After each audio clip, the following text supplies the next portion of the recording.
इस वीडियो के माध्यम से सुनाई गई कहानियाँ अनुभवों की वास्तविकता का दावा नहीं करती है। वीडियो का उद्देश्य कहानियों के माध्यम से किसी भी तरह का अंधविश्वास फैलाना या अंधविश्वास को बढ़ावा देना नहीं है। किसी भी धर्म या संप्रदाय को ठेस पहुंचाना नहीं है। कहानियों का हेतु केवल मनोरंजन है। नमस्कार दोस्तों, मैं हूँ दिव्येश और आप सुन रहे हैं कहानी तर्क वितर्क और ज्ञान की दिव्येश के साथ। हेलो फ्रेंड्स, आज हम एक ऐसे रहस्यमय शख्स के बारे में बात करेंगे जो जापान के एयरपोर्ट पर पहुंच जाता है, जो खुद को एक ऐसे देश का नागरिक बता रहा था जो देश असल में धरती पर कहीं है ही नहीं। इतना ही नहीं, एक बंद कमरे से वो अचानक गायब भी हो जाता है, जिसके बाद वो कभी नहीं मिला।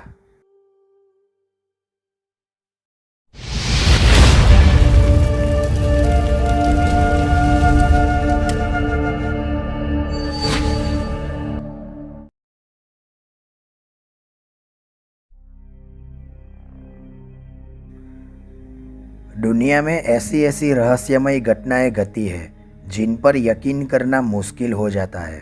वैसे तो दुनिया में रहस्यमय खबरों की कोई कमी नहीं है, पूरी दुनिया रहस्यों से भरी पड़ी है। पर कुछ रहस्य ऐसे भी हैं जिनको समझ पाना असंभव ही लगता है।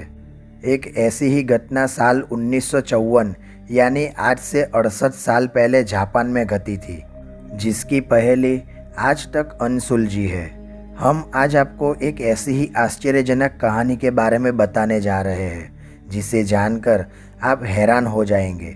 दरअसल आज से 68 साल पहले कुछ ऐसी ही रहस्यमय घटना जापान के एक एयरपोर्ट पर घटी थी, जो आज भी एक अनसुलझी पहेली की तरह है।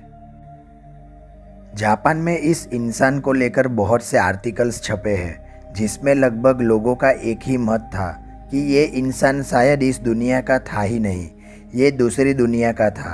वो गलती से टाइम ट्रैवल करके आ गया होगा या फिर वो यहाँ पर कुछ काम से आया होगा, और जब उसका पोल खुलने वाला था तो वो अचानक से गायब हो गया। इसको लेकर आज भी जापान में बातें होती रहती है।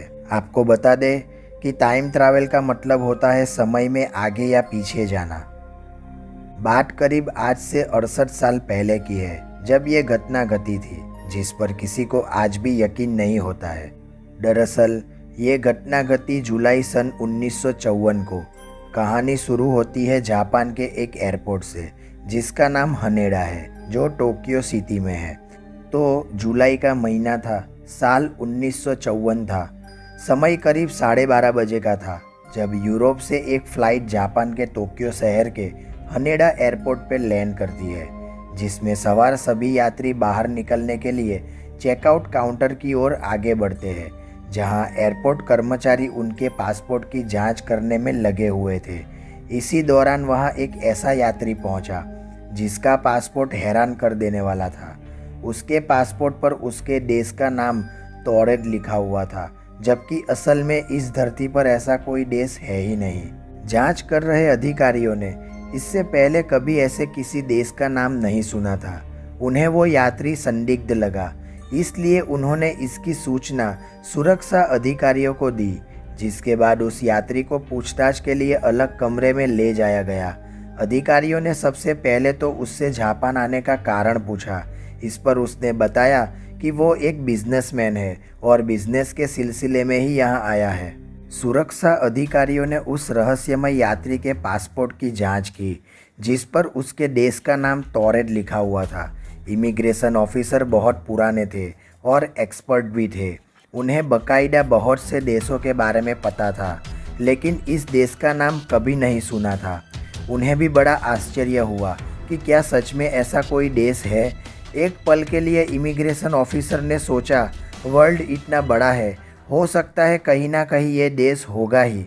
अधिकारियों के पूछने पर उसने बताया कि इस पासपोर्ट पर यह कोई उसकी पहली यात्रा नहीं है, बल्कि वो यूरोप के कई देशों में भी जा चुका है, यानी उसने उन सभी देशों की यात्रा की होगी।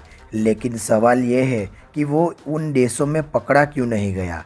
अधिकारियों को भी उसकी बातें सुनकर बड़ा आश्चर्य हुआ, क्योंकि उसके पासपोर्ट पर अन्य देशों के वीज़ा लगे हुए थे। वो बिल्कुल असली थे और पिछले 5 सालों में कई बार टोरेट से टोक्यो और कई और जगहों की यात्रा वो कर चुका था। उस रहस्यमय इंसान को पूछताछ के लिए एक कमरे में ले जाया गया और सुरक्षा अधिकारियों ने ये जानने के लिए कि टोरेट देश आखिर धरती पर है कहाँ, उन्होंने उस यात्री को दुनिया का मैप दिखाया और पूछा कि उसका देश कहाँ है। इस पर उस यात्री ने अंडोरा नाम के देश पर उंगली रखते हुए कहा कि यहाँ उसका देश है, जो फ्रांस और स्पेन के बीच में था। लेकिन उसे ये समझ नहीं आ रहा था कि यहाँ टोरेट की जगह अंडोरा क्यों लिखा हुआ है, जबकि उसका देश लगभग 1000 वर्ष पुरानी संस्कृति का देश है। ये सुनकर अधिकारी और भी ज़्यादा हैरान हो गए कि आखिर ये शख्स खुद को एक काल्पनिक देश का क्यों बता रहा है। लेकिन उसके पासपोर्ट, वीज़ा और अन्य दस्तावेजों जैसे कि ड्राइविंग लाइसेंस, बैंक चेकबुक को देखकर लग रहा था कि वो सच बोल रहा है और वो टोरेट नाम के देश से ही आया हुआ है। उस रहस्यमय शख्स से एयरपोर्ट अधिकारियों ने और भी कई बातें पूछी, जैसे वो किस सिलसिले में जापान आया है। इसके जवाब में उसने एक कंपनी का नाम बताया और कहा कि वो यहाँ बिजनेस के सिलसिले में उस कंपनी से डील करने आया है। अब वो रहस्यमय यात्री सच बोल रहा है या झूठ, ये जानने का एक ही उपाय था और वो ये कि वो कारोबार के सिलसिले में किससे मिलने आया था।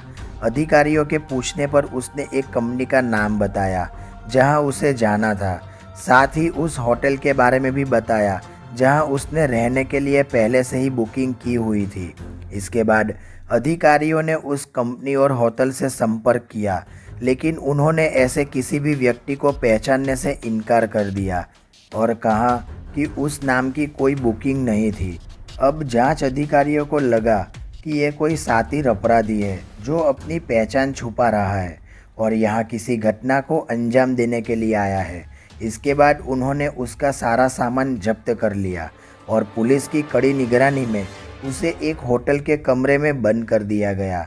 उस शख्स को जिस होटल में ठहराया हुआ था वो होटल का कमरा 15वीं मंजिल पर था, जिसमें केवल एक खिड़की लगी हुई थी जिससे कोई भी सिर्फ दरवाजे से ही अंदर या बाहर जा सकता था।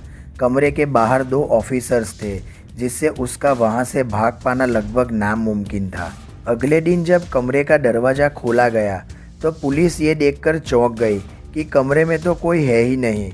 उसके साथ एक ब्रीफकेस भी था जिसमें शायद उसके कुछ कपड़े थे, वो भी गायब था, जबकि बाहर पुलिस का पहरा था और कमरे की सभी खिड़कियों को पहले से ही सील कर दिया गया था। पुलिस को ये जानकर और भी ज़्यादा आश्चर्य हुआ कि एयरपोर्ट पर उसका जो पासपोर्ट, वीज़ा और अन्य दस्तावेजों जैसे कि ड्राइविंग लाइसेंस, बैंक चेकबुक जब्त किए गए थे जो एक लॉकर में रखे थे, वो भी गायब थे। इसके बाद कई सालों तक जांच चली, लेकिन आज तक ये पता नहीं चल सका कि वो रहस्यमय इंसान कहाँ से आया था, वो कौन था, वो क्यों आया था, उसका देश टोरेट धरती पर कहाँ है और अचानक से वो कैसे गायब हो गया। अगर इस शख्स के भागने में किसी ने मदद नहीं की तो 100% दावे के साथ कह सकता हूँ कि ये दूसरी दुनिया से आया होगा। सोशल मीडिया पर इस घटना को लेकर कई कहानियाँ प्रचलित है। कोई कहता है कि वो रहस्यमय शख्स दूसरी दुनिया से आया था, तो कोई कहता है कि टाइम मशीन के जरिए वो गलती से यहाँ आ गया होगा और जब उसने देखा कि उसका राज खुलने वाला है तो वो कहीं गायब हो गया। अब ये सच है या झूठ ये तो कोई नहीं जानता, लेकिन इस रहस्यमय घटना पर कई किताबें ज़रूर लिखी जा चुकी है, जिनमें से एक है डायरेक्टरी ऑफ पॉसिबिलिटीज़। तो आज के लिए बस इतना ही। और एक बात मैं कहना चाहूँगा कि अगर आपको हमारे वीडियो पसंद आते हैं तो वीडियो को लाइक ज़रूर करें और कमेंट करके ज़रूर बताएं कि वीडियो कैसा लगा। और बहुत सारे व्यूअर्स हैं जो वीडियो तो देखते हैं लेकिन हमारी चैनल को सब्सक्राइब नहीं करते हैं।